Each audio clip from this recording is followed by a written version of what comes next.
He lost his wife and watched his three sons turn into demon children who chased away 17 nannies. Until a woman with a heartbreaking past walked through the mansion doors. What she did next shocked everyone and changed this billionaire's family forever. Watch till the end. Edward Hayden stood in the highest office of Hayden Constructors, a vast empire of steel and glass that stretched across half the city skyline. He was 36 years old, the youngest billionaire in the region, a man known in boardrooms for his precision and control. Yet in that moment, gazing through the wall-to-ceiling windows at the bustling streets below, he felt like he was losing the only battle that had ever truly mattered, the battle for his children. 6 months earlier, he had buried his wife, Claire, after a car accident that ripped her from their lives without warning. In the silence that followed, the world praised Edward's resilience and work ethic, but no one saw what was happening behind the marble walls of the Hayden estate. No one saw the chaos blooming in the hearts of three little boys. Lucas, Elliot, and Sam were 6-year-old triplets with identical faces and shattered spirits. Once vibrant and curious, they had transformed into whirlwinds of anger and grief.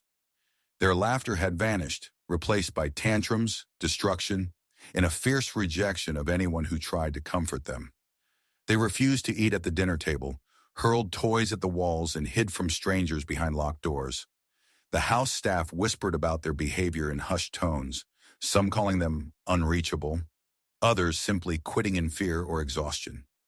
17 nannies had come and gone in half a year, each lasting mere days or weeks before fleeing in tears. To the outside world, the Hayden boys were a scandal.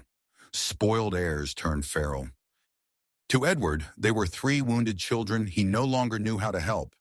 The mansion itself had become a battlefield. Once a sanctuary of elegance with its gleaming marble floors and hand-carved staircases, it now bore the scars of the boys' rage. Crayon streaks across white walls, shattered vases hidden behind couch cushions, entire rooms barricaded with overturned furniture. Edward hated coming home, not because he didn't love his sons, but because the emptiness of Claire's absence echoed in every corridor. He would pause at the doorway of their bedroom some nights, watching their small bodies curled tightly in sleep, wondering if they blamed him the way he blamed himself. Claire had been driving to pick up a surprise birthday gift for him when the accident happened. That truth gnawed at him every waking moment, the sense that his celebration had cost them their mother. The phone on Edward's polished oak desk rang for the 3rd time that morning, jolting him from his thoughts. His assistant, Mara, stood in the doorway, holding a stack of reports. "Bad news again," she murmured, her face tight with sympathy. Edward braced himself. Bad news was no longer a possibility. It was a certainty. "The school called," Mara continued. "The boys started a food fight in the cafeteria, locked their teacher in a storage closet, and refused to come out of the playground tunnel when classes resumed." Edward rubbed his temples, feeling the familiar pounding headache gather behind his eyes. "And the worst news?" he asked hollowly. Mara hesitated. "The nanny quit this morning, number 17. She left a note, said no amount of money could make her stay another day." For a man accustomed to solving impossible problems, engineering marvels, multi-million-dollar negotiations, Edward had never felt so powerless.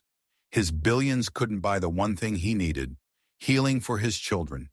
Each failure, each resignation, deepened the chasm between him and the boys.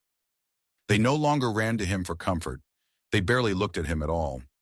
Sometimes in the quiet moments, Edward feared they hated him. Perhaps they had a right to.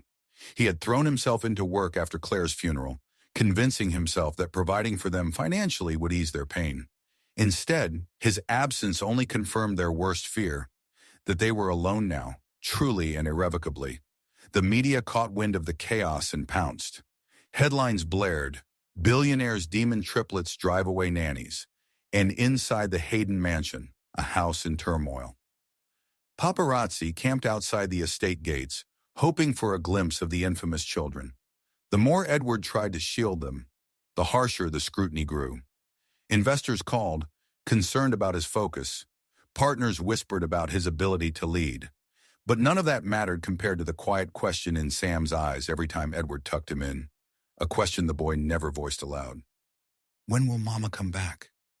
On one particularly stormy evening, after another failed interview with yet another nanny candidate, Edward sat alone in his office, scrolling through endless job applications online. Most were the same, stiff resumes full of credentials that meant little in the face of three grieving 6-year-olds. Degrees, certifications, years of childcare. None of it mattered if the candidate couldn't survive the first tantrum. Edward wanted more than qualifications. He wanted someone who understood, someone who could see past the chaos to the hurting hearts beneath. That was when he saw her name, Sophia Brown. Her application was different. Instead of sterile bullet points, she wrote a letter. Raw, personal, unpolished. She spoke of her childhood in foster care, of losing her own parents in a house fire at age 7, of bouncing from home to home, learning to read pain in the eyes of other children because she had carried it herself. She wrote of 8 years spent as a nanny, not for perfect families, but for ones broken by tragedy, addiction, or loss. Children act out when their world collapses, her letter said. They aren't bad. They're scared. If you give me the chance, I'll show your boys that it's safe to trust again. Edward reread those lines 3 times, his chest tight. It was the first flicker of hope he'd felt in months. 2 days later, Sophia arrived at the Hayden mansion for her interview. She was 29, dressed simply in a navy dress and worn boots, with calm brown eyes that carried both warmth and an echo of sorrow. Unlike previous candidates who gawked at the opulence of the estate, Sophia's gaze lingered on the family photos lining the hallway. Snapshots of Claire laughing with the boys at the beach, Edward holding newborn triplets in exhausted wonder. She paused at a frame of the entire family together, her expression softening. Edward noticed.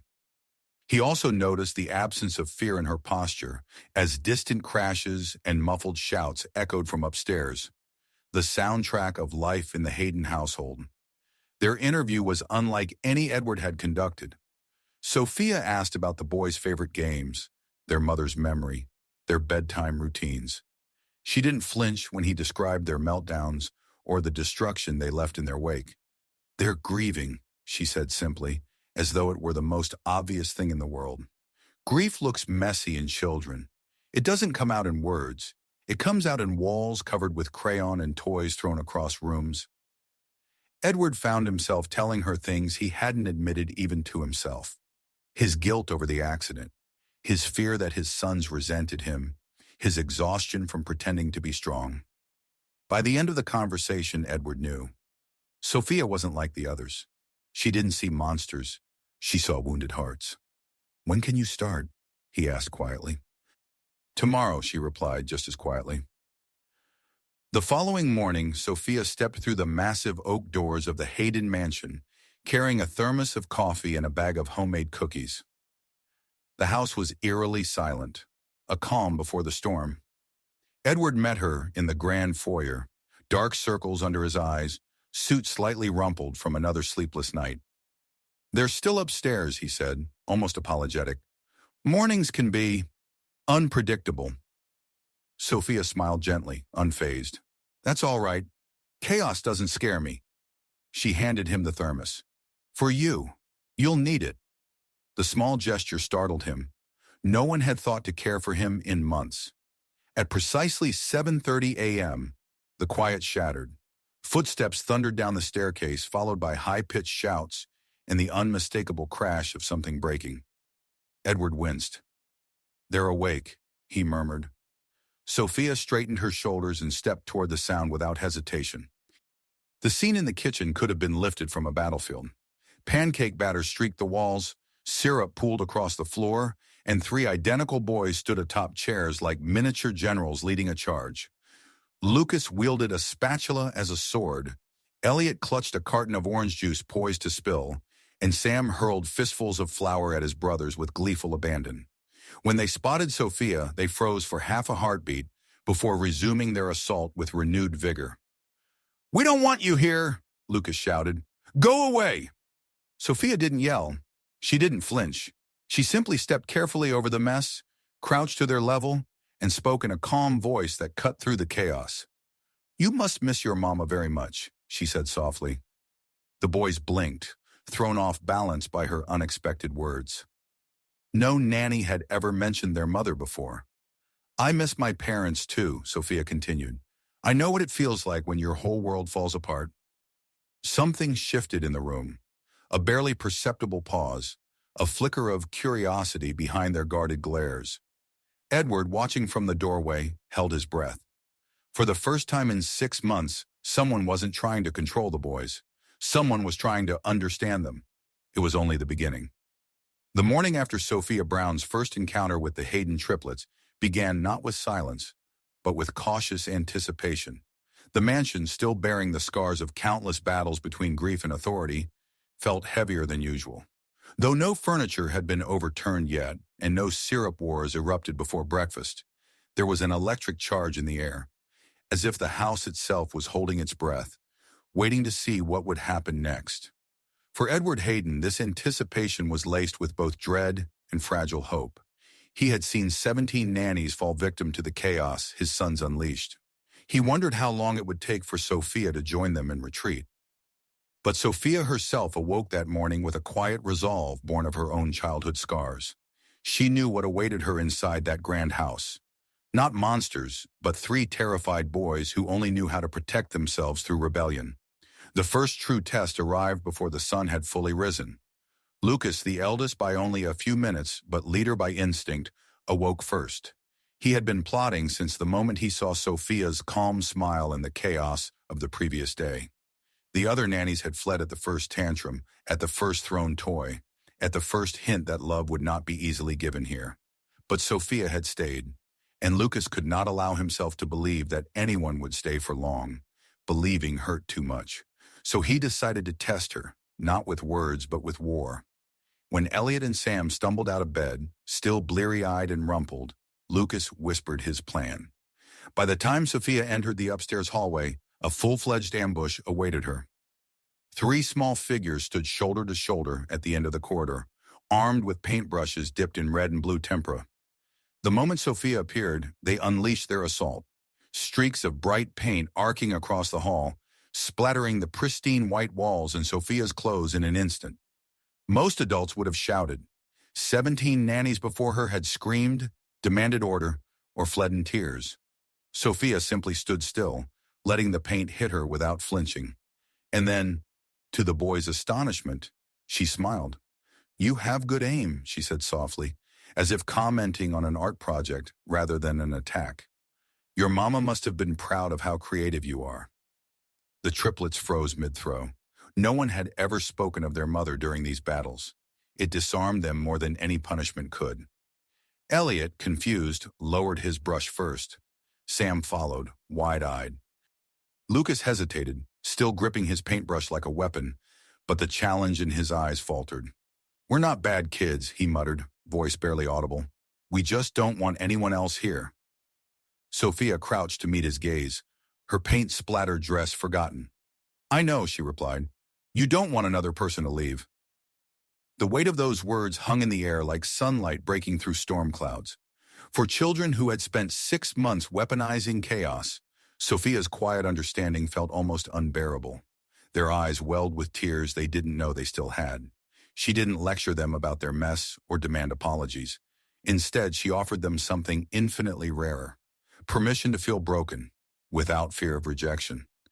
Later that morning, Edward observed the aftermath from the doorway of the playroom. The walls were streaked with drying paint, the floor littered with abandoned brushes, yet the energy was different. Sophia sat cross-legged on the carpet, surrounded by the triplets, calmly guiding them and transforming their attack into a mural.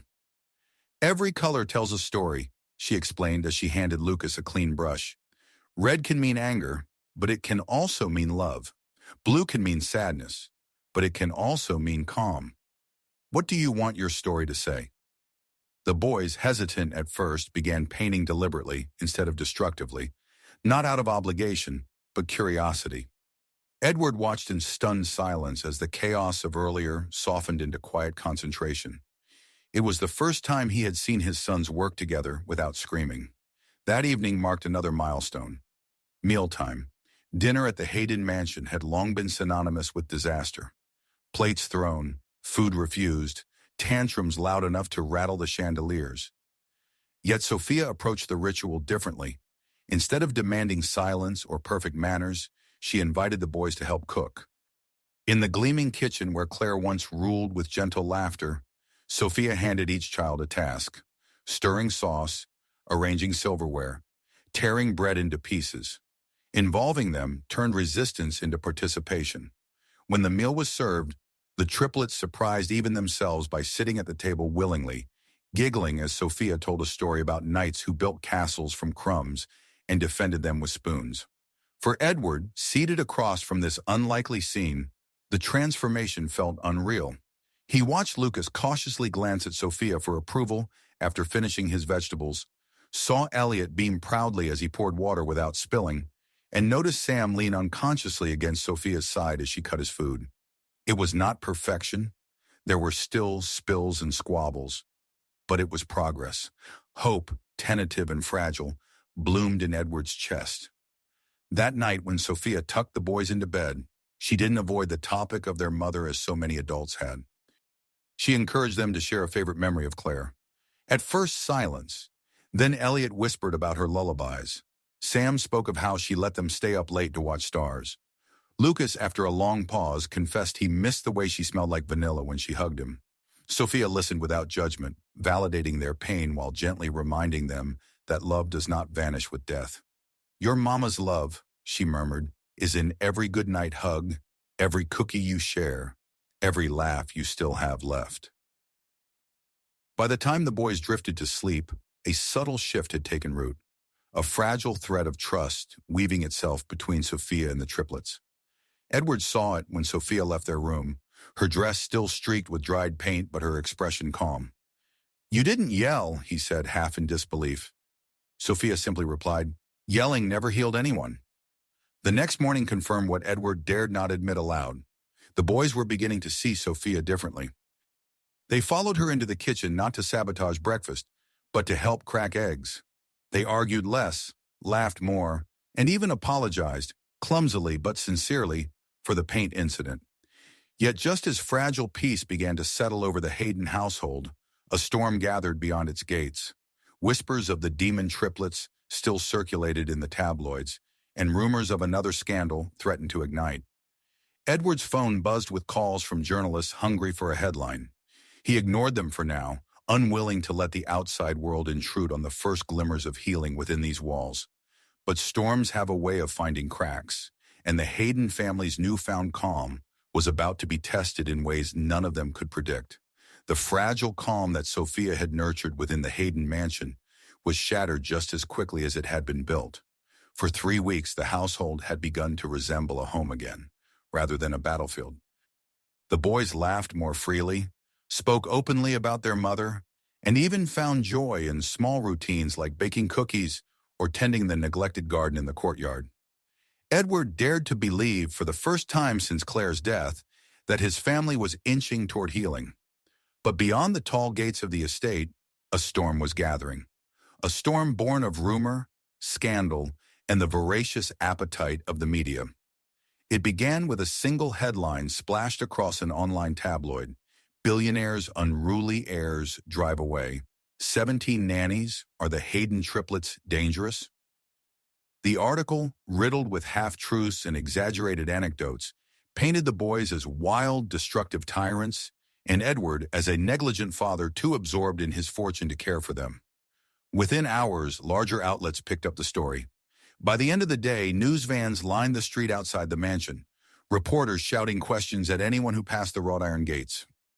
Photos of Lucas, Elliot, and Sam, taken without permission during a rare family outing weeks prior, were plastered across television screens, their faces blurred just enough to skirt legal boundaries but recognizable to anyone who knew them. The triplets, once anonymous, were now unwilling celebrities. Edward's phone buzzed incessantly with calls from business partners and board members. Some were concerned about public perception and shareholder confidence. Others were coldly pragmatic, questioning whether the negative press would affect pending contracts. Edward barely listened. The only thing that mattered was protecting his sons. They had spent months drowning in grief. Now the world wanted to watch them sink for entertainment. Inside the mansion, The boys were confused by the sudden intrusion. They didn't understand why strangers were shouting their names or why Edward had drawn the curtains tight. But they felt the tension in the air, saw the worry etched into their father's face, and began to revert to old defenses, lashing out, withdrawing, clinging to Sophia as their only constant. It was Sophia who broke the news gently, gathering the boys in the playroom and explaining that sometimes people outside the family didn't understand what they were going through. She didn't lie to them about the cruelty of the headlines. Instead, she reframed it. "They don't know you like I do," she said softly. "They only see the hard parts, not the brave parts." The hardest blow came 3 days later when Edward received a call from Child Protective Services. The negative coverage had sparked formal complaints from anonymous sources claiming neglect and instability within the Hayden household. A social worker would be visiting to assess the children's well-being. Edward's heart plummeted. He knew what a bad report could mean: custody hearings, court battles, the unthinkable possibility of losing his sons. Panic clawed at his chest. For months, he had been barely holding them together. Now, the state threatened to take them apart. Sophia's response was calm, almost startlingly so. "We invite them in," she said firmly when Edward voiced his fears. "Not for an hour, not for a staged visit, a full day. Let them see the truth, not the headlines." Edward hesitated. "And if the boys act out?" Sophia met his gaze steadily. "Then we show them why. We show them their grief, their healing, and the love they still have here. No one can understand unless they see it for themselves." On the morning of the visit, the mansion buzzed with nervous energy. The triplets sensed the gravity of the day, even if they didn't fully grasp its implications. Sophia coached them gently, not to perform, but to be honest. "You don't have to pretend you're not sad or angry," she reminded them. "Just be yourselves. That's enough." The boys clung to her reassurance like a lifeline. The social worker, Mrs. Rodriguez, arrived promptly at 9 o'clock. A stern woman in her 50s with sharp eyes and a clipboard in hand, she carried herself with the detached professionalism of someone who had seen too many broken homes. At first glance, the Hayden mansion seemed to confirm every tabloid claim: expensive, immaculate, and emotionally hollow. But what unfolded over the next several hours challenged her assumptions in ways she had not anticipated. Sophia guided Mrs. Rodriguez through a typical day in the household, resisting the urge to curate or conceal. She began in the kitchen, where the boys eagerly helped prepare breakfast, cracking eggs, stirring batter, and proudly serving pancakes to their father. There were still spills and bickering, but also laughter and teamwork. Later in the garden, the triplets showed off the small memorial they had created for their mother. A patch of wildflowers planted in Claire's favorite colors, surrounded by painted stones bearing messages of love and remembrance. Mrs. Rodriguez listened quietly as Lucas explained that they built the memorial to keep Mama close, even though she lived in the sky now. Throughout the day, the boys spoke candidly about their feelings. Elliot admitted he sometimes felt angry because he worried everyone he loved would leave. Sam confessed that he missed his mother's lullabies and didn't like sleeping alone anymore. Lucas, hesitant but honest, said he tested new people because he didn't trust that anyone would stay. Sophia never interrupted or corrected them. She validated their emotions, modeling compassion rather than shame. Even Mrs. Rodriguez seemed moved, scribbling notes less frequently as the raw sincerity of the children cut through the clinical detachment of her role.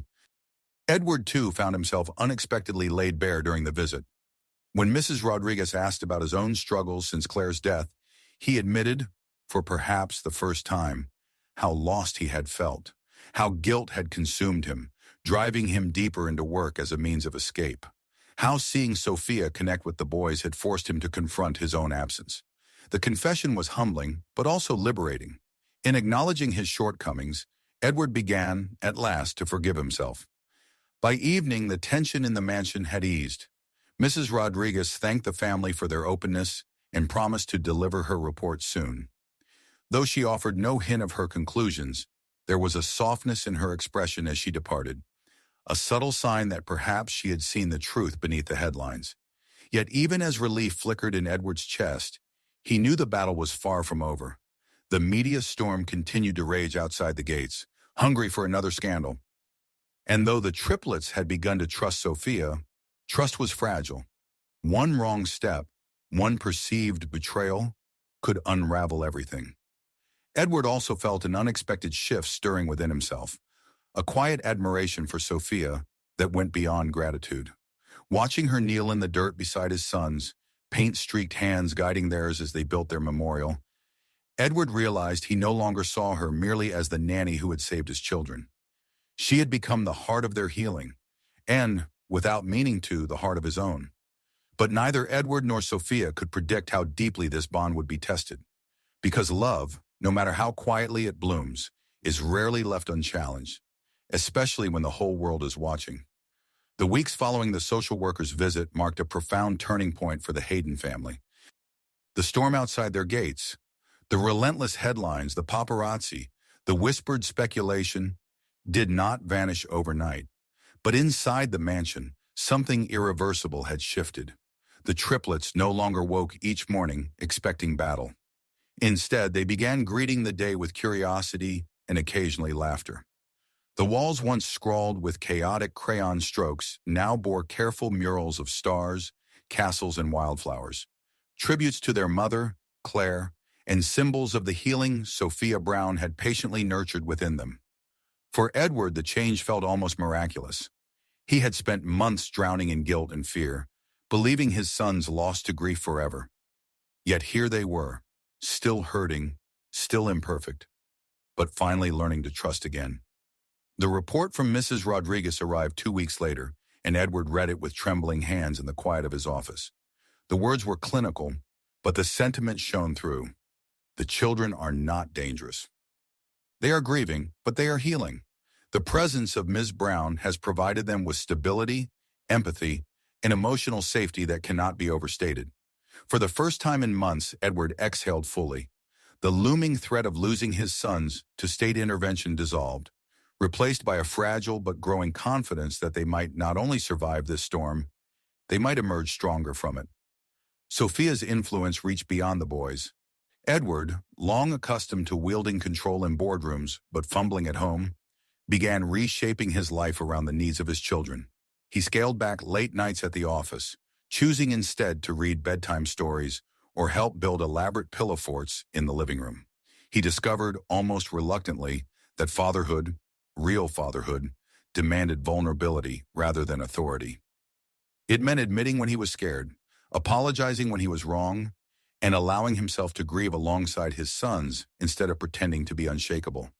Sophia had shown him that strength was not in stoicism, but in connection. Seasons changed. Spring bled into summer, and with it came milestones Edward once thought impossible. Lucas, the once defiant leader, learned to channel his energy into soccer, leading his brothers in impromptu backyard matches. Elliot, quieter and more introspective, discovered a love of drawing and often sketched memories of his mother surrounded by the wildflowers Sophia had helped him plant. Sam, the youngest, blossomed into a whirlwind of curiosity and laughter, eager to share every discovery, from wobbly bike rides to newly learned songs. Through it all, Sophia remained their constant anchor, guiding them with patience and love that felt as steady as sunlight. Inevitably, Edward's feelings toward Sophia deepened.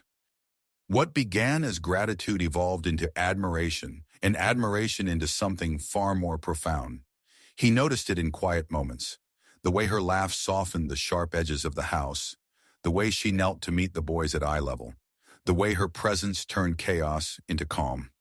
For months, he wrestled with the question of whether confessing his feelings would disrupt the fragile balance they had built. But as the family healed, Edward realized that Sophia was no longer just a caregiver. She was the missing piece they had been searching for, the heartbeat their fractured home had needed all along. The moment of truth arrived on a quiet evening in the garden where Claire's memorial bloomed. It had become a sacred space for the family, a place where grief and gratitude coexisted. The triplets had spent the day painting new stones for the memorial, adding messages about things they loved now, soccer goals, bedtime stories, and, most often, Sophia herself. As twilight settled and fireflies began to appear, Edward asked Sophia to join him among the flowers. His hands trembled as he spoke, not from uncertainty about his feelings, but from the enormity of what he was about to ask. "Sophia," he began softly, his voice thick with emotion. "When Claire died, I thought our family was broken beyond repair. I thought my boys would never laugh again, and I thought I would never be whole again. But you didn't just save them. You saved me too."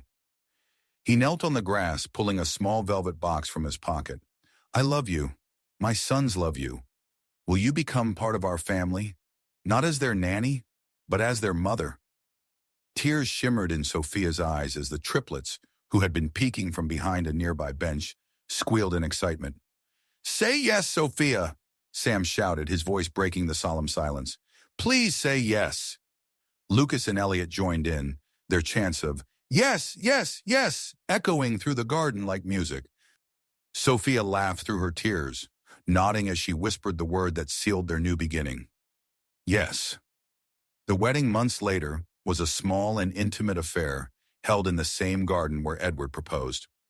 Lucas, Elliot, and Sam served proudly as ring bearers, each wearing a tiny suit and carrying the weight of their new chapter with solemn pride. During the vows, Edward spoke not only to Sophia, but to his sons. "We were lost," he said, voice trembling. "But you three taught me how to fight for love. Sophia taught me how to find it again." Sophia, in turn, vowed not just to Edward, but to the boys, to love them fiercely, to honor their mother's memory, and to remain even when life grew difficult.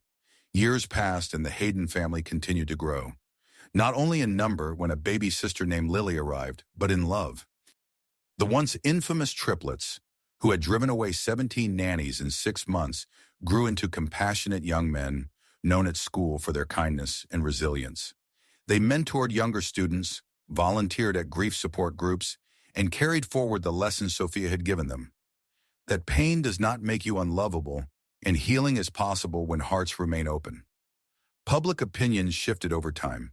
The media that had once labeled them demon children now marveled at their transformation. Yet Edward and Sophia paid little attention to headlines anymore. Their focus remained on family dinners, late-night stargazing in the backyard, and quiet anniversaries spent honoring Claire's memory.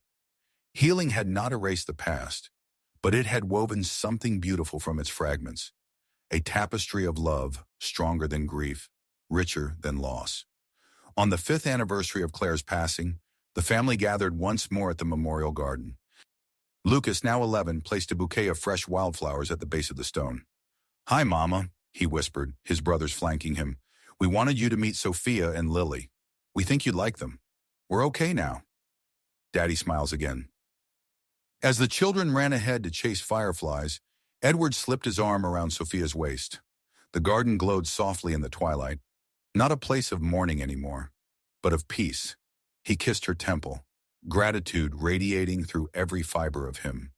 They had been broken, yes, but together they had rebuilt. Together they had found home. And sometimes Edward thought that was the truest kind of miracle.